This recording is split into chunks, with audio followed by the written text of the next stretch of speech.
Hello नमस्कार, मैं doctor Rajneesh Kumar आप सभी का एक बार फिर से हार्दिक स्वागत करता हूं।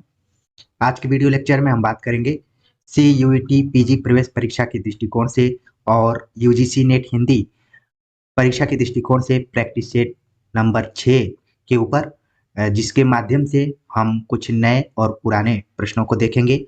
खासतौर से यूजीसी नेट की जो भी विद्यार्थी तैयारी कर रहे हैं उनके लिए ये रिवीजन सेट के तौर पर है, और जो CUET की तैयारी कर रहे हैं उनके लिए ये प्रैक्टिस सेट के तौर पर देखा जा सकता है। तो हम इस क्रम को आगे बढ़ाते हुए चलते हैं, बात करते हैं प्रश्नों के ऊपर। आप देख रहे हैं कि जो पहला प्रश्न यहाँ पर पूछा गया है कि निम्नलिखित बोलियों में से कौन सी बोली उत्तर प्रदेश में नहीं बोली जाती है। ऑप्शन दिया गया है अवधी, मैथिली, ब्रज, खड़ी बोली।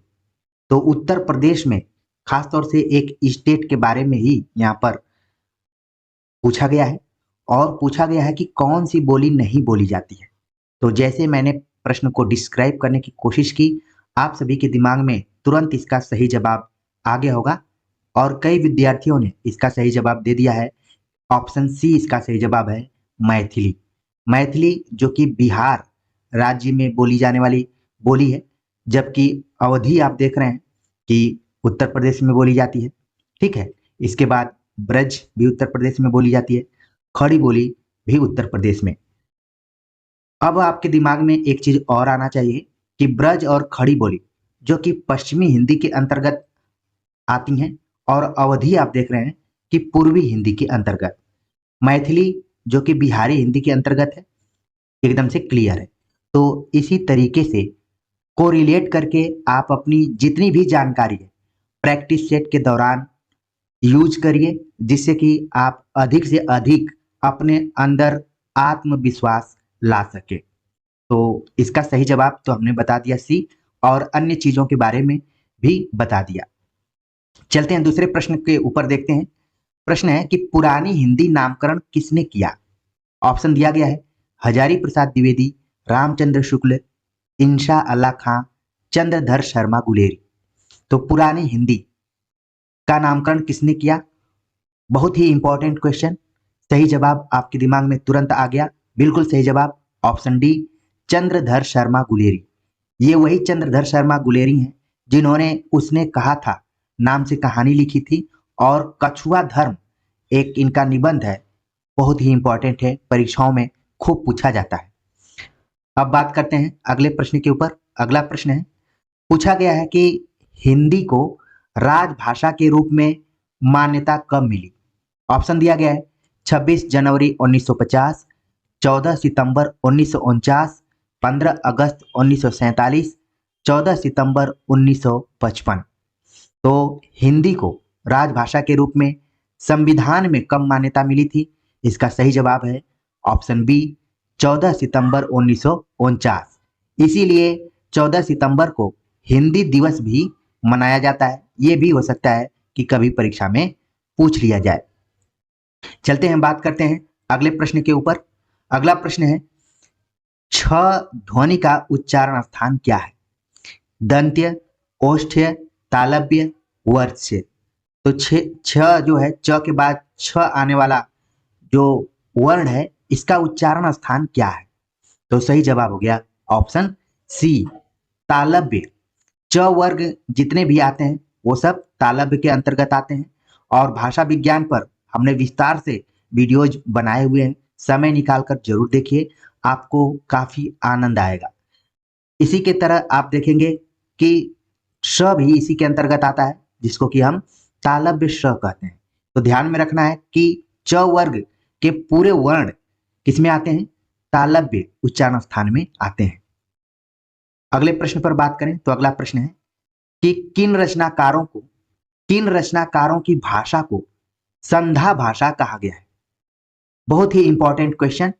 अगर आपने विश्वनाथ त्रिपाठी के इतिहास ग्रंथ वाली वीडियो मेरी देखे होंगे तो उसमें मैंने जिक्र किया है।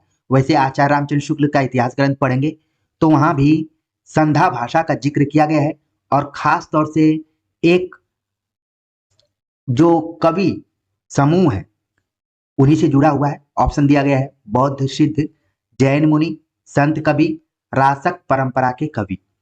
तो संध्या भाषा जो कि प्रतीकात्मक भाषा के तौर पर भी जानी जाती है, ठीक है। तो इसका सही जवाब है ऑप्शन ए, बौद्ध सिद्ध। यहाँ पर अगर नाथ और सिद्ध लिख दिया जाए तो भी कोई खास अंतर नहीं पड़ेगा। तो आपको ध्यान में रखना है कि अगर नाथ भी रहे तो भी संध्या भाषा और सिद्धों ने भी संध्या भाषा का प्रयोग किया है। संध्या भाषा इनकी कोई अलग से इस तरीके की भाषा नहीं थी, बल्कि प्रतीकात्मक रूप से इन्होंने प्रयोग किया है कुछ प्रतीकों को, जिसको कि संध्या भाषा कहा गया है। आगे बात करते हैं अगले प्रश्न के ऊपर। अगला प्रश्न है, कौन सी कृति जायसी की है? मलिक मोहम्मद जायसी की कौन सी कृति है? ऑप्शन दिया गया है मधुमालती, मृगावती, कन्हावत, अनुराग बांसुरी। तो चारों रचनाओं को आपने देखा, आपके दिमाग में तुरंत आने लगा होगा कि हमने जायसी की कौन सी रचना पढ़ी है। सही जवाब है ऑप्शन सी, कन्हावत। बाकी मधुमालती किसकी रचना है ये आपके दिमाग में आ गया होगा, मृगावती किसकी है, अनुराग बांसुरी किसकी है। मैं जानबूझकर नहीं लिख रहा हूं क्योंकि आपके दिमाग को स्पेस देना काफी जरूरी है। आपके दिमाग में वैसे ही स्पेस नहीं है, आपने तुरंत बहुत सारे नोट्स रख लिए हैं, आपने बहुत सारे पीडीएफ रख लिए हैं, बहुत सारी किताबें रख ली हैं, आप इन्हीं के बोझ तले दबे हुए हैं, आपके दिमाग में स्पेस ही नहीं बचा हुआ है। जैसे मोबाइल में हम कई बार देखते हैं लिखता है कि नो स्पेस, इसके बाद हम कुछ चीजें डिलीट करते हैं।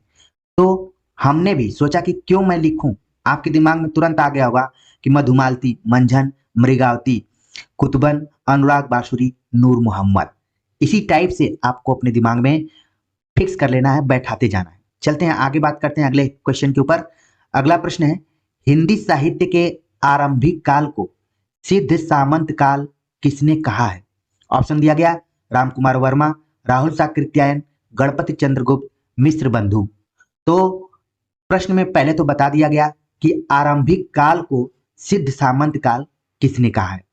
और जैसा कि आप जानते हैं कि हिंदी साहित्य का जो आदिकाल है, वीरगाथा काल है, बीजवपन काल है, सिद्ध सामंत काल है, चारण काल है, बहुत सारे नाम इसके हैं, उसको आपको बिल्कुल ध्यान में रखना है। परीक्षाओं में एक दो सवाल यहाँ से उठते ही उठते हैं। बातों ही बातों में आप लोगों ने तुरंत बता दिया ऑप्शन बी, राहुल साकृत्यायन। जबकि आप ऑप्शन में देख रहे हैं कि जितने नाम दिए गए हैं सभी ने कुछ न कुछ हिंदी साहित्य के आरंभिक काल को कहा है। जैसे मिश्र बंधुओं ने प्रारंभिक काल कहा, गणपति चंद्रगुप्त ने भी प्रारंभिक काल कहा है, कुछ जगहों पे आरंभिक भी लिखा गया है। राम कुमार वर्मा ने चारण काल कहा है, ठीक है, ठीक है, कई जगह पे संधि काल भी लिखा रहता है। तो ध्यान में आपके आ गया होगा कि हमने पढ़ा था और बिल्कुल यहाँ पर सही बताया जा रहा है। चलते हैं आगे, बात करते हैं अगले क्वेश्चन के ऊपर। अगला प्रश्न है कि मध्वाचार्य किस संप्रदाय के संस्थापक हैं? द्वैत, अद्वैत, शुद्धाद्वैत, विशिष्टाद्वैत। तो मध्वाचार्य यानी कि जब आप भक्ति काल पढ़ेंगे तो उस समय कई ऐसे आचार्य हैं जिन्होंने की कई संप्रदायों की स्थापना की हुई है। इस पर भी आपको इस चैनल पर वीडियोज मिल जाएंगे, बस आपको खोजने की जरूरत है। तो सही जवाब आपके दिमाग में आ गया होगा कि मध्वाचार्य किस संप्रदाय से जुड़े हुए थे। सही जवाब है ऑप्शन ए, द्वैत।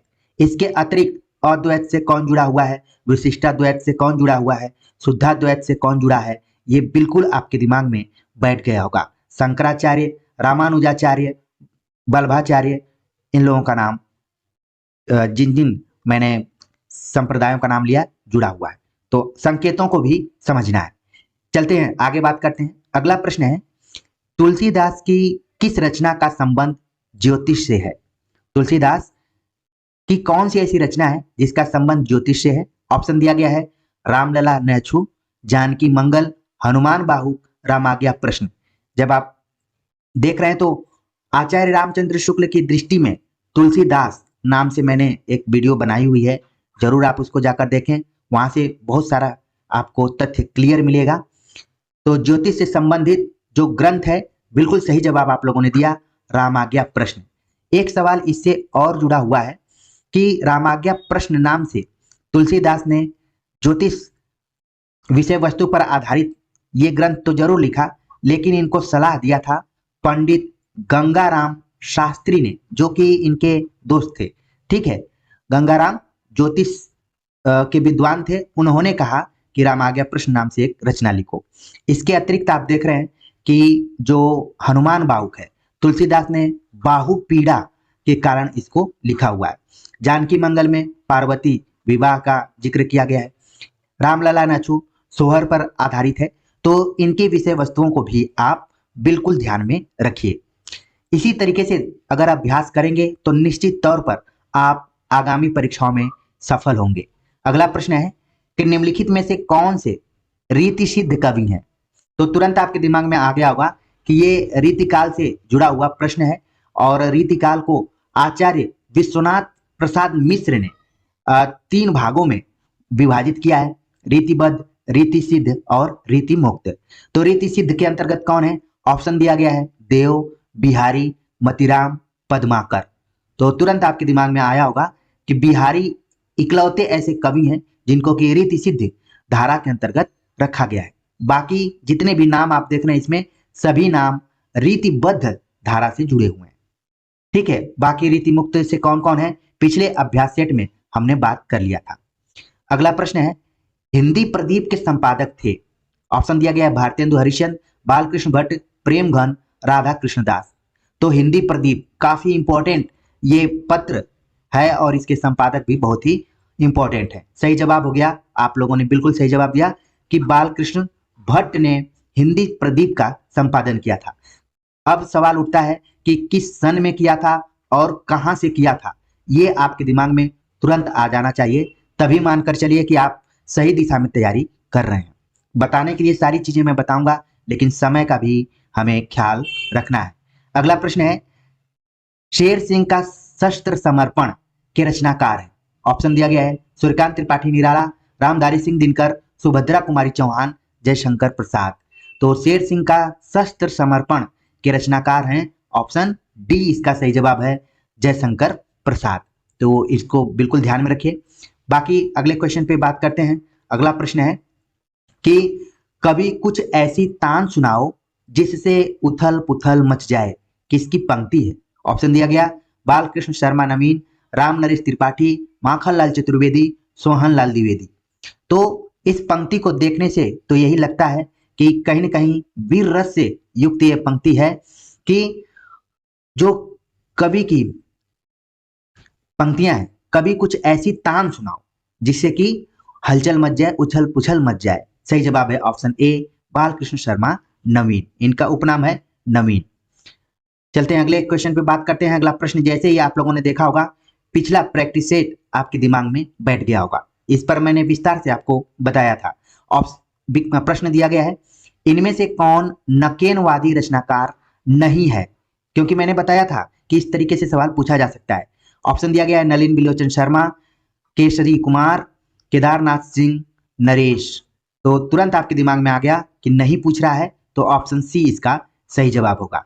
एक चीज और आपके दिमाग में आना चाहिए कि इसको प्रपद्यवाद का भी पर्याय माना गया है, प्रैक्टिस सेट में आपने देखा होगा। तो इसी तरीके से आप अभ्यास कीजिए। मैं लिख कर दे रहा हूं कि इस चैनल से आपको निराशा हाथ नहीं लगेगी। मैं कोई इस तरीके से प्रचार प्रसार भी नहीं कर पाता हूं और यहाँ पर फोटो लगाकर अभिनय भी नहीं कर पाता हूं। मेरी कोशिश है कि आप कंसंट्रेट होकर क्वेश्चंस को देखिए, विकल्प को देखिए और सही उत्तर को देखिए।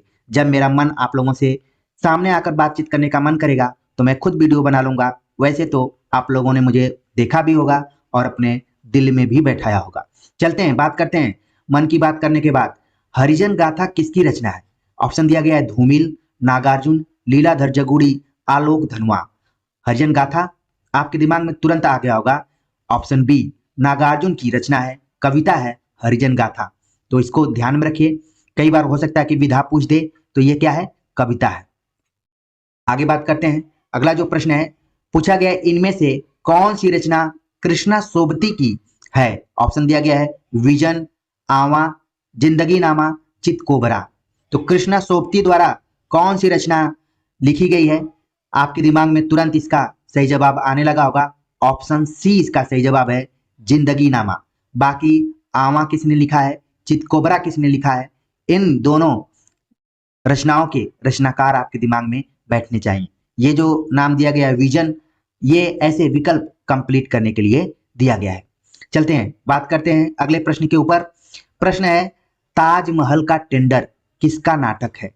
तो पहले तो आपको ध्यान में रखना है कि ताजमहल का टेंडर ये नाटक विधा में लिखा गया है। ऑप्शन दिया गया है अजय शुक्ला, स्वदेश दीपक, सुशील कुमार सिंह, विभू कुमार।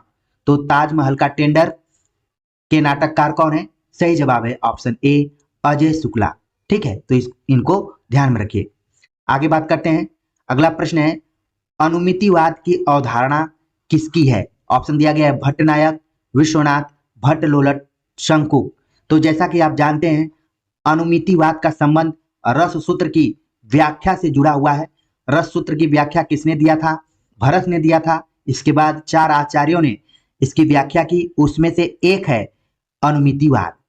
तो इसमें आप देख रहे हैं कि 3 नाम दिए गए, भट्टनायक, भट्टलोलक और शंकुक। ये तीनों आचार्य रस सूत्र की व्याख्या किए हुए हैं। विश्वनाथ एकदम से इन सबसे बाहर है।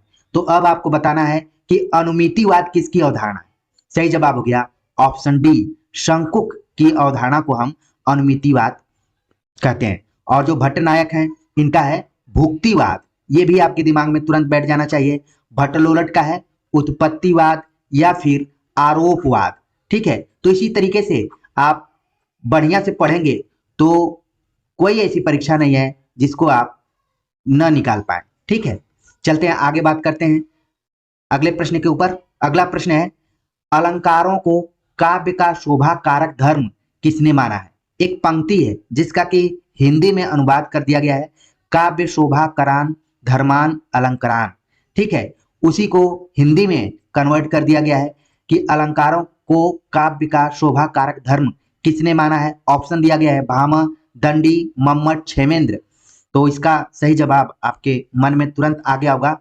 बिल्कुल सही जगह पहुंच रहे हैं, ऑप्शन बी, दंडी। कई बार तो आप लोग इंटरव्यू में भी पूछ दिया जाता है कि अलंकार की परिभाषा दीजिए, तो तुरंत आप इसको बता देते हैं। वैसे कई गाइडों में भी यही परिभाषा सबसे पहले दिखती है आपको। अगला प्रश्न है, भक्ति को रस रूप में प्रतिष्ठित करने वाले आचार्य हैं? ऑप्शन दिया गया है मधुसूदन सरस्वती, जीव गोस्वामी, बल्भाचार्य, रूप गोस्वामी। तो भक्ति को रस के रूप में प्रतिष्ठित करने वाले कौन से आचार्य हैं?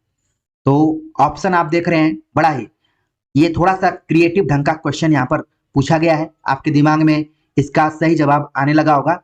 ऑप्शन डी इसका सही जवाब है, रूप गोस्वामी। रूप गोस्वामी की एक बड़ी फेमस रचना है जो कि प्राय परीक्षाओं में पूछी जाती है, उज्जवल नीलमणि। इसको आप ध्यान में रख सकते हैं। तो भक्ति को रस रूप में प्रतिष्ठित करने वाले जो आचार्य रहे हैं, रूप गोस्वामी। अगला प्रश्न है जो कि अनुक्रम पर आधारित प्रश्न है। पूछा जा रहा है कि कीर्ति निम्नलिखित रचनाओं का सही अनुक्रम क्या है? रचनाओं का नाम दिया गया है कीर्तिलता, रामचरितमानस, रसराज, प्रिय प्रवास। तो अब आप चाहे तो इसको प्रकाशन के दृष्टिकोण से बता सकते हैं या फिर काल या युग के आधार पर भी बता सकते हैं। कीर्तिलता जो कि आदिकाल की है, रामचरितमानस भक्ति काल की, रसराज रीतिकाल की, प्रिय प्रवास आधुनिक काल की। तो इस तरीके से सही जवाब हो गया ऑप्शन ए। अगर आप उस तरीके से देखें तो ये आपको 14वीं शताब्दी की मिल जाएगी, ये 16वीं शताब्दी की, ये 18वीं और ये 20वीं शताब्दी की रचना है। तो इनके लेखक भी आपके दिमाग में बैठ ही गए होंगे, बताने की जरूरत नहीं है। चलते हैं, बात करते हैं अगले प्रश्न के ऊपर। अगला प्रश्न है कि निम्नलिखित कृतियों का सही अनुक्रम कौन सा है? तो कृतियां दी गई हैं नए पत्ते, आंसू, ग्रंथि, ठंडा लोहा। तो इस हिसाब से हमें अनुक्रम बताना है। ठीक है, तो यहाँ पर जो नियरेस्ट ऑप्शन है, ऑप्शन सी इसका सही जवाब होगा, क्योंकि आप देखिए आंसू जिसका प्रकाशन 1925 में हुआ, ग्रंथि का प्रकाशन 1920 ईस्वी में हुआ था, नए पत्ते का प्रकाशन 1946 ईस्वी में हुआ और ठंडा लोहा जिसका प्रकाशन 1952 में हुआ। ये सभी रचनाएं अलग अलग रचनाकारों द्वारा यहाँ पर दी गई हैं। तो किसकी कौन रचना है, ये सब आपके दिमाग में बैठ रही होंगी। बार बार मैं बोल रहा हूँ कि आपको मैं स्पेस दे रहा हूँ, दिमाग में बैठ गई होंगी। बहुत आपको आनंद आ रहा होगा कि आंसू जयशंकर प्रसाद, ग्रंथि पंत, नए पत्ते निराला, ठंडा लोहा। धर्मवीर भारती। लेकिन एक चीज यहाँ पर आप देख रहे हैं कि ग्रंथी अगर पहले होता तो और ये बेहतर ऑप्शन हो सकता था। फिर भी परीक्षा तो परीक्षा होती है, नियरेस्ट कुछ इस तरीके से प्रश्न बन जाते हैं जिनका कि नियरेस्ट आंसर होता है।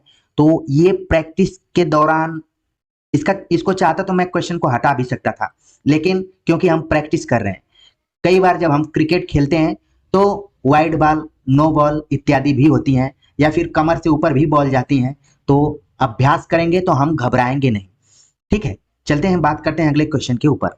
अगला प्रश्न है कि निम्नलिखित उपन्यासों का सही अनुक्रम क्या है। उपन्यासों का नाम दिया गया और सही अनुक्रम हमें बताना है। उपन्यासों का नाम है झूठा सच, राग दरबारी, चंद्रकांता, गोदान। तो आपकी नजर तुरंत चंद्रकांता सबसे पहले किस ऑप्शन में दिया गया है वो खोजने लगी होगी, तो ऑप्शन बी इसका सही जवाब हो जाएगा। लेकिन यहाँ पर मैं प्रकाशन वर्ष लिख देता हूं ताकि आप लोग भी इसको याद कर लें। चंद्रकांता जो कि देवकी नंदन खत्री द्वारा लिखा गया उपन्यास है, और देवकी नंदन खत्री को इसलिए जाना जाता है कि इनके उपन्यासों को पढ़ने के लिए लोगों ने हिंदी सीखा। ये बहुत बड़ी उपलब्धि है। जिस हिंदी को आज हम परीक्षा के दृष्टिकोण से पढ़ रहे हैं, उस जमाने लोग रुचि के हिसाब से पढ़ते थे कि कैसा देवकीनंदन खत्री लिखते हैं। ठीक है ना, तो उस हिसाब से आप इसको देख सकते हैं। बाकी यहाँ पर देख रहे हैं कि अलग अलग उपन्यासकारों के उपन्यास लगे हुए हैं, सबके प्रकाशन वर्ष अलग अलग है, वो सब आपके दिमाग में बैठ गया होगा। चलते हैं आगे, बात करते हैं। अगला जो प्रश्न है, पूछा गया कि निम्नलिखित नाटकों का सही अनुक्रम क्या है। नाटक दिए गए हैं राम की लड़ाई, ध्रुव स्वामिनी, आधे अधूरे, विद्या सुंदर। कई बार विद्यार्थी पूछते हैं कि सर प्रमुख रचनाकारों और रचनाओं को कैसे याद करें। जो ट्रिक हमने यहाँ पर अपनाई है प्रैक्टिस के दौरान, उसी तरीके से आपको याद करना है, और जब आप एग्जाम में बैठेंगे तो मेरी एक एक ध्वनि आपके कान में गूंजती हुई नजर आएगी। देखिए यहाँ पर नाटकों का नाम दे दिया गया है। अब क्रम, आप बातों ही बातों में क्रम खोज लिए होंगे कि विद्या सुंदर सबसे पहले कहाँ। तो विद्या सुंदर आप देख रहे हैं कि 2 जगहों पर है, तो इसका मतलब है कि एक राउंड और चलना है। विद्या सुंदर जिसका कि प्रकाशन 1868 ईस्वी में हुआ, ध्रुव स्वामिनी 1933 में, आधे अधूरे 1969 में, और जो राम की लड़ाई है 1979 ईस्वी में इसका प्रकाशन हुआ। और यहाँ पर देख रहे हैं कि ये जो चारों नाटक दिए गए हैं, सभी नाटक अलग अलग नाटककारों के हैं। तो किसके किसके हैं ये भी आपके दिमाग में धीरे धीरे आने लगा होगा। जो आपको इसमें कंफ्यूजन में लग रहा है उसको जरूर ध्यान में, जैसे राम की लड़ाई अगर आपको कंफ्यूजन में लग रहा है तो लक्ष्मी नारायण लाल इसके नाटककार हैं, आधे अधूरे मोहन राकेश, जयशंकर प्रसाद और भारतेंदु हरिश्चंद्र। तो इसी तरीके से आप अपने दिमाग में बैठाते जाइए। चलते हैं आगे, बात करते हैं अगले क्वेश्चन के ऊपर। अगला प्रश्न है कि निम्नलिखित पत्रिकाओं का सही अनुक्रम कौन सा है। पत्रिकाएं दी गई हैं पूर्वग्रह, कथादेश, मतवाला, हिंदुस्तान। तो इसमें से एक दो ऐसे पत्रों को आप देख रहे होंगे जो कि पहले अभ्यास में भी आ चुके हैं। तो यहाँ पर आप देखेंगे कि सबसे पहले जो है मतवाला। ठीक है, ऑप्शन सी इसका सही जवाब होगा। मतवाला का प्रकाशन 1923 ईस्वी में हुआ था। महादेव प्रसाद नाम से इसके संपादक थे, बाद में निराला जी इससे जुड़े। हिंदुस्तान का प्रकाशन हुआ 1932 ईस्वी में। ठीक है, पूर्वाग्रह जिसका प्रकाशन हुआ 1974 ईस्वी में, इसको नोट करते जाइए आप लोग। इसके बाद कथादेश जिसका प्रकाशन हुआ 1997 ईस्वी में।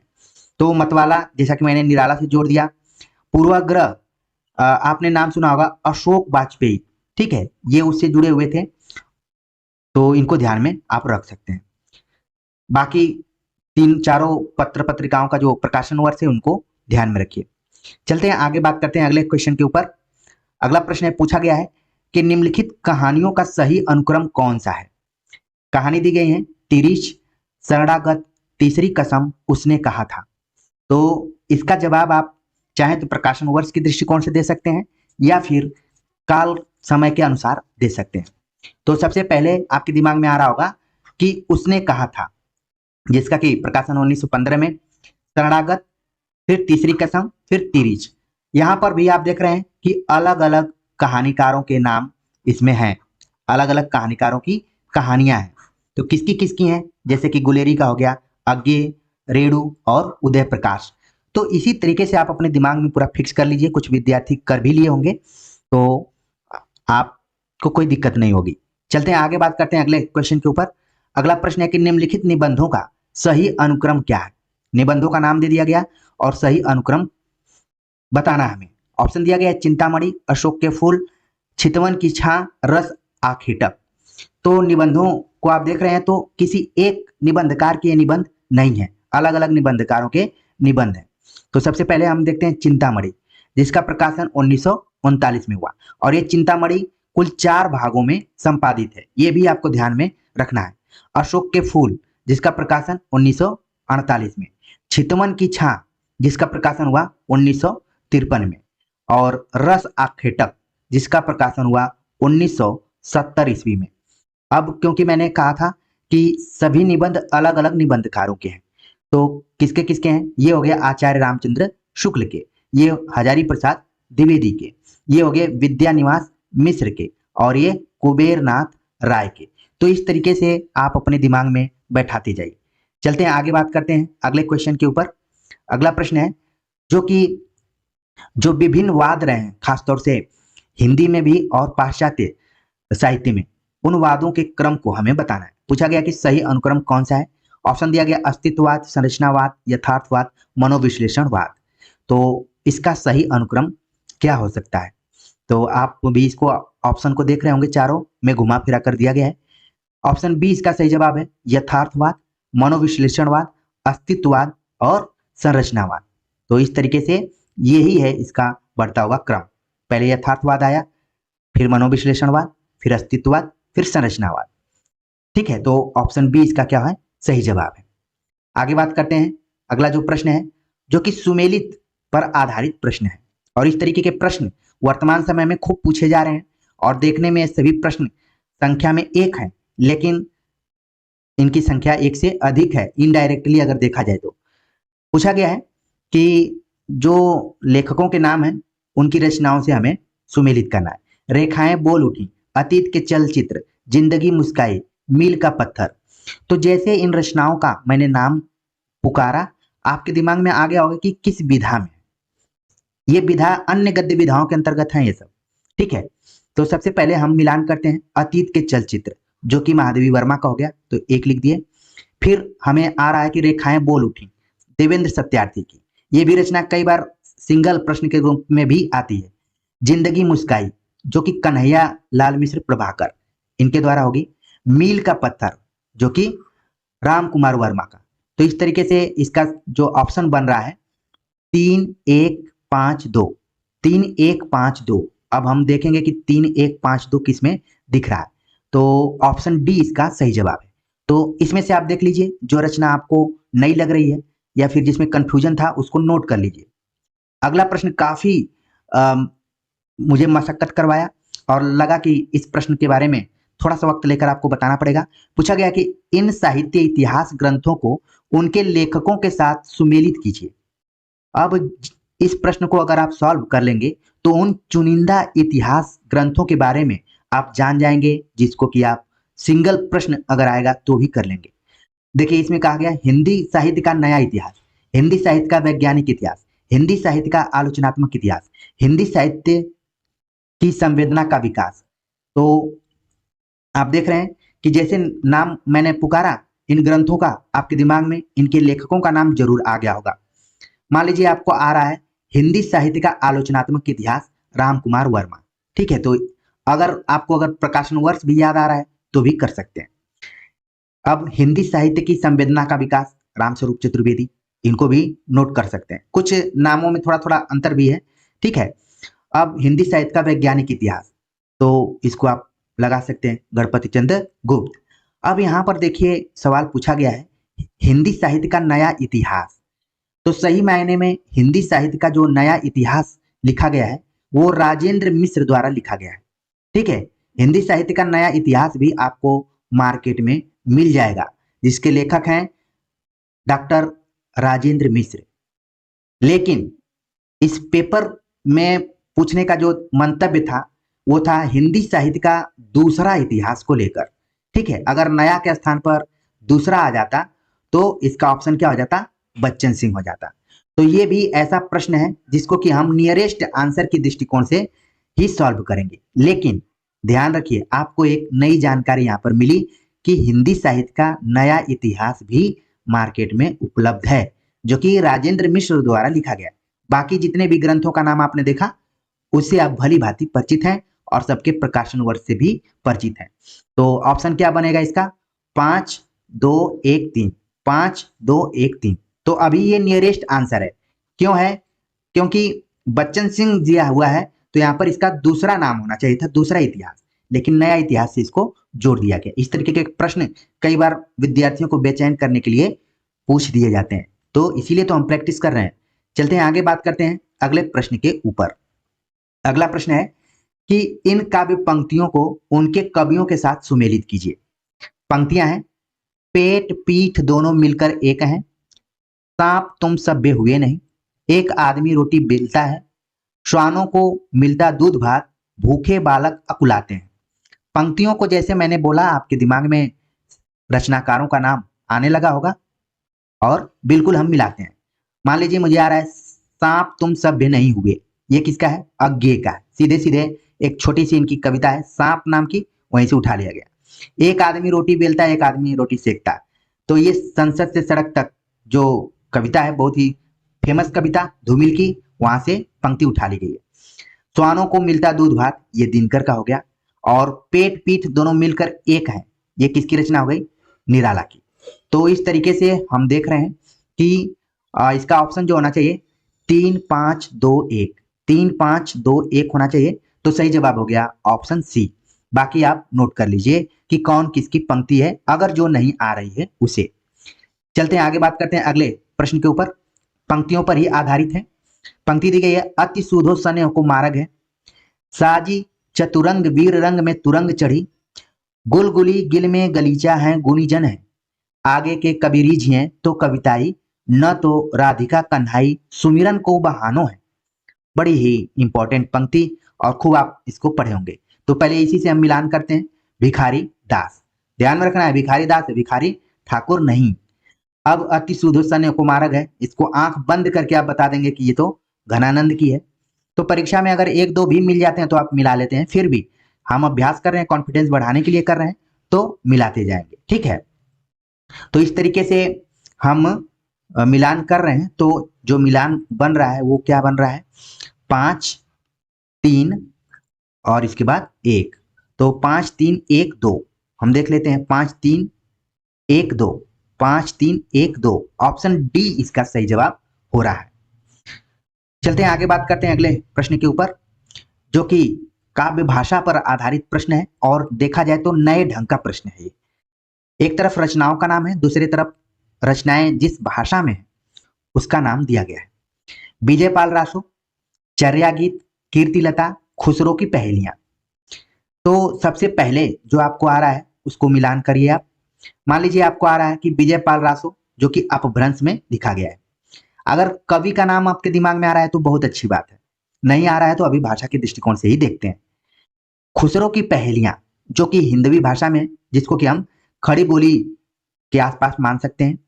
चर्या गीत, चर्या गीत जो कि नाथ सिद्धों की रचना है खासतौर से, ठीक है, तो संध्या भाषा में, जैसा कि हमने प्रैक्टिस में ऊपर के प्रश्न में पढ़ा था।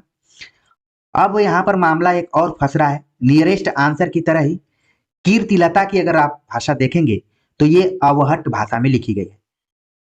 मैं जो विद्यापति हैं, इसके जो कवि हैं विद्यापति, उन्होंने खुद स्वीकार किया है। एक उन्होंने पंक्ति बोली है कि देसील बयाना सब जन मिठा, ते तैसन जंपहो अवहट्टा। तो कीर्तिलता के बारे में ही उन्होंने कहा और इसको उन्होंने एक शब्द कहा है कहानी।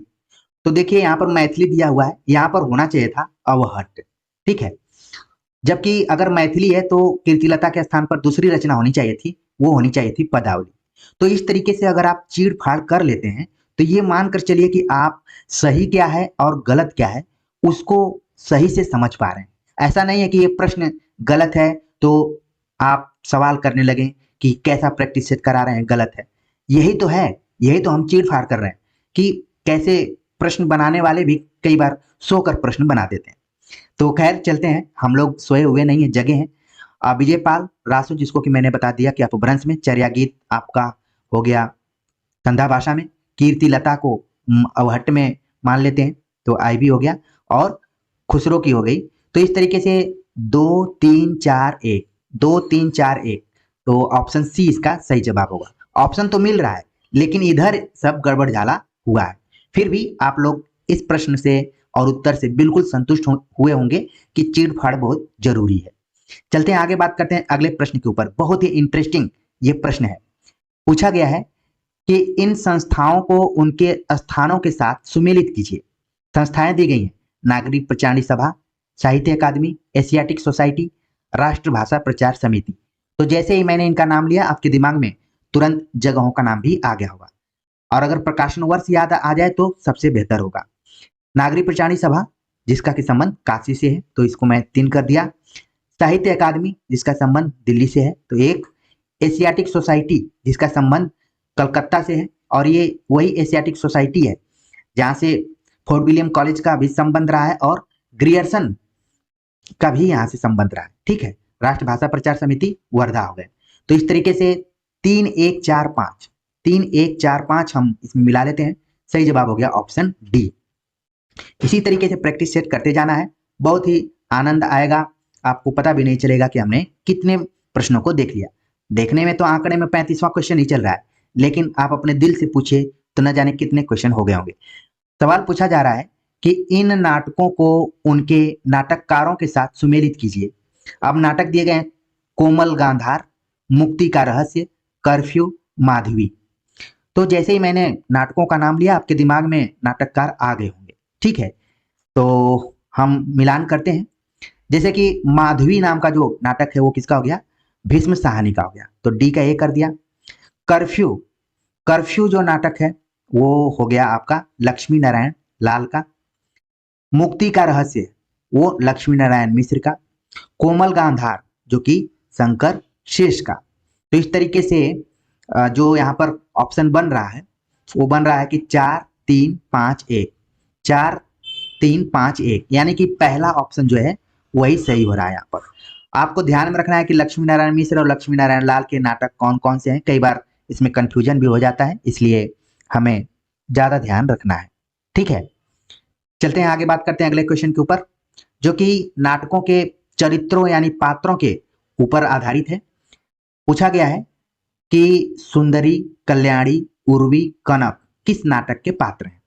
नाटक दिया गया चंद्रगुप्त, देहांतर, शकुंतला की अंगूठी, लहरों के राजहंस, पहला राजा। तो आप देख रहे हैं कि ये नाटक किसी न किसी रूप में प्रैक्टिस सेट में पहले भी आ चुके हैं, तो रिवीजन के तौर पर जरूर इसको ध्यान में रखिए। कल्याणी जो कि चंद्रगुप्त से रिलेटेड है, इसको मैं 1 कर देता हूं। इसके बाद हम बात करते हैं जो सुंदरी नाम की पात्र है वो है लहरों के राजहंस। अब लहरों के राजहंस किसका नाटक है ये आपके दिमाग में छप गया होगा। उर्वी, उर्वी जो पात्र है वो है पहला राजा। किसका नाटक है पहला राजा, ये आपके दिमाग में आ गया होगा। कनक, कनक जो पात्र है वो है शकुंतला की अंगूठी। तो इस तरीके से इसका जो ऑप्शन बन रहा है 2 1 5 3, 2 1 5 3, इस तरीके से सॉरी यहाँ पर मैंने जो लगा दिया 2 नहीं बल्कि 4 होगा।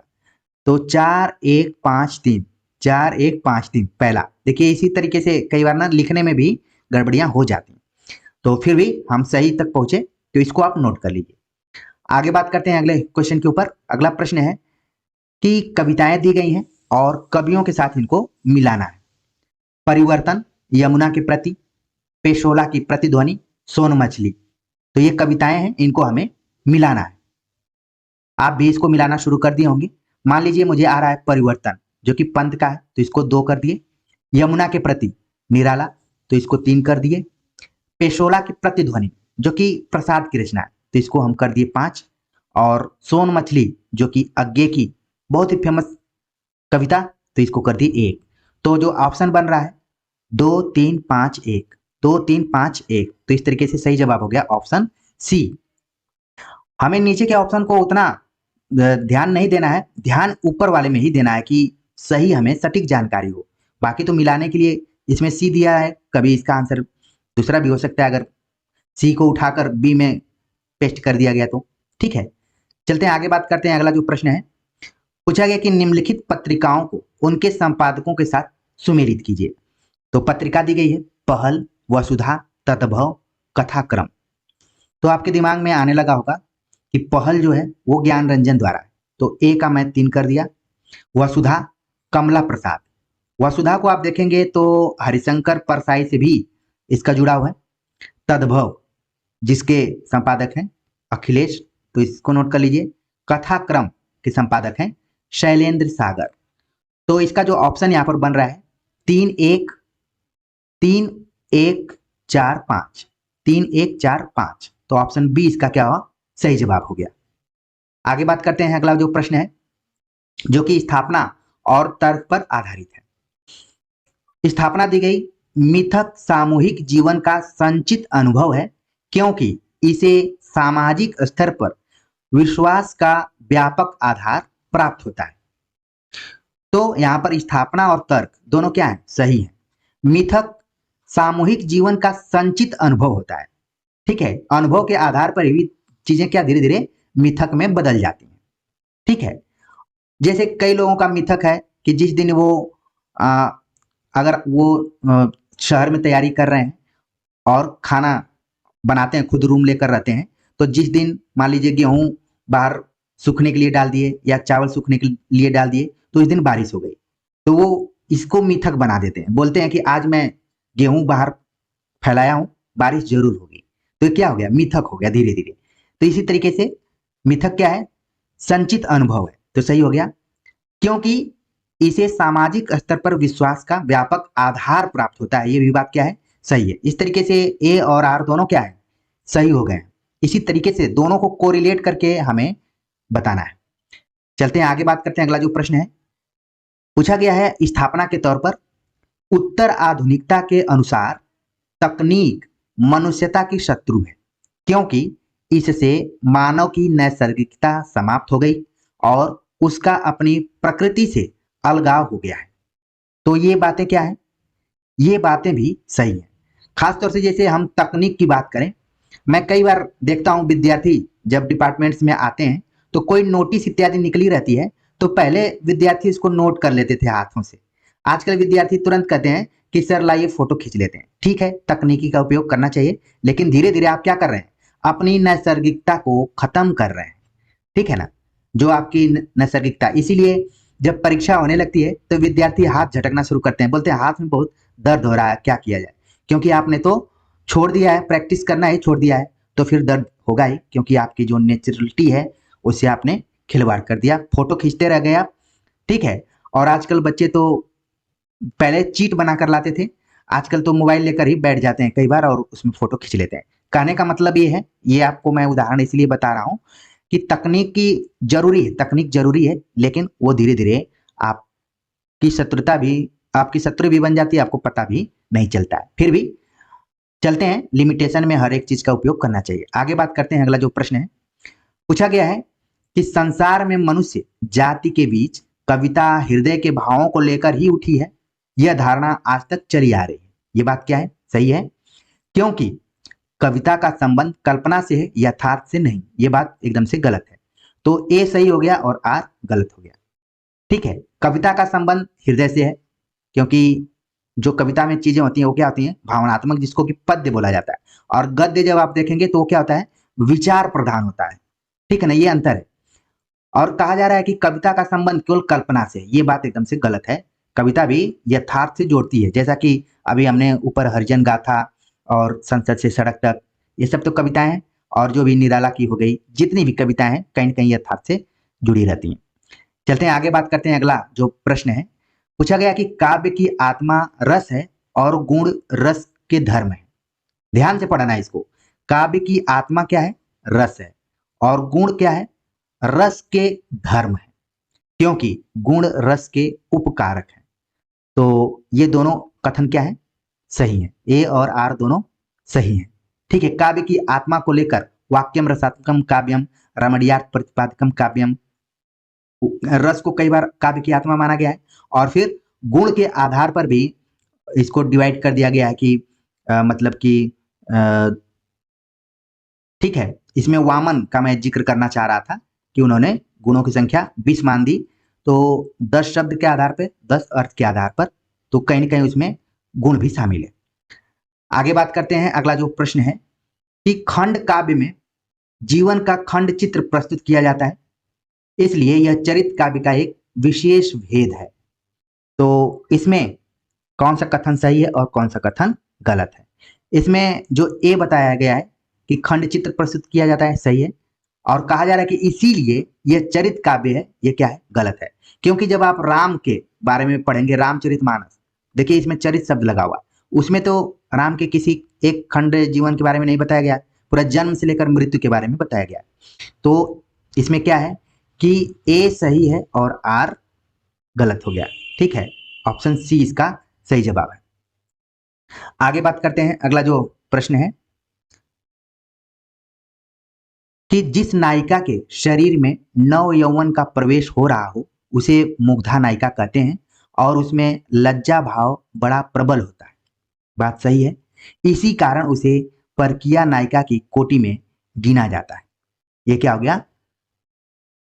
आंशिक रूप से इसमें जो यहां पर दिया गया है स्थापना तो इसका सही है, लेकिन जो तर्क इसका दिया जा रहा है वो क्या है? गलत है। तो इसका जो सही जवाब हो गया ऑप्शन ए। ए सही है, आर गलत है। क्योंकि इसीलिए उसको परकीय नायिका की कोटि में गिना जाता है, कारण बताया गया कि वो नवयौवन है, मुग्धा नायिका है, लज्जा का भाव प्रबल है, इसलिए गिना जाता है, ऐसा नहीं है। आज का जो आखिरी प्रश्न है उसको देख लेते हैं। पूछा गया कि रूपक में कार्यावस्था एवं अर्थ प्रकृति को मिलाने वाला तत्व संधि है। रूपक, यहाँ पर रूपक जब बोला जा रहा है तो आपको नाटक ध्यान में रखना है। एक रचना है 10 रूपक, अगर आप लोग जानते हैं तो तुरंत कमेंट्स कर बताइए किसकी रचना है। जब नाटक आप पढ़ेंगे तो उसमें कार्यावस्था और अर्थ प्रकृति की चर्चा की जाती है, जिसकी संख्या 5 है।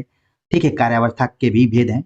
और संधि, संस्कृत में तो एक होता है कि 2 शब्द मिल जाते हैं, वर्ण मिल जाते हैं तो संधि हो जाती है, लेकिन यहाँ पर नाटक में भी संधियां होती हैं। ठीक है, तो कहा गया है कि कार्यावस्था और अर्थ प्रकृति को मिलाने वाला तत्व तो क्या है? संधि है। तो ये यहाँ पर जो ऑप्शन दिया गया है स्थापना के तौर पर। अब तर्क दिया जा रहा है, क्योंकि कथांशों का संबंध एक ओर अर्थ प्रकृति से होता है तो दूसरी ओर कार्यावस्था से होता है, इसीलिए वहां पर क्या होता है? मिलन होता है, जोड़ होता है, संधि होती है। तो ये दोनों एक दूसरे से जुड़े हुए हैं, सही हैं। इस तरीके से ऑप्शन ए और आर दोनों सही हो गए। तो इस तरीके से हमने कुल 45 प्रश्नों पर विचार विमर्श किया और लगातार हम कर रहे हैं, और उम्मीद है कि आप सभी को बहुत अच्छा लग रहा होगा ये प्रैक्टिस सेट, और आनंद भी आ रहा होगा, आपका रिवीजन हो रहा होगा, आत्मविश्वास, मनोबल, सभी चीजें बढ़ रही होंगी और आपके कदम धीरे धीरे सफलता की तरफ आगे तेजी से बढ़ रहे होंगे। तो कमेंट्स कर जरूर बताइए कि हमारा ये प्रयास कैसा लग रहा है।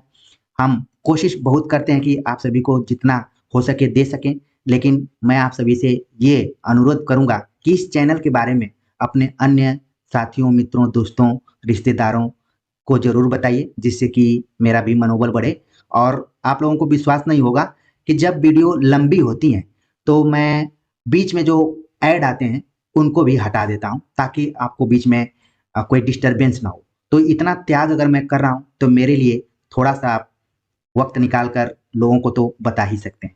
तो इसी निवेदन के साथ मिलते हैं एक नए प्रैक्टिस और नोट्स के साथ, लेक्चर्स के साथ। तब तक के लिए नमस्कार।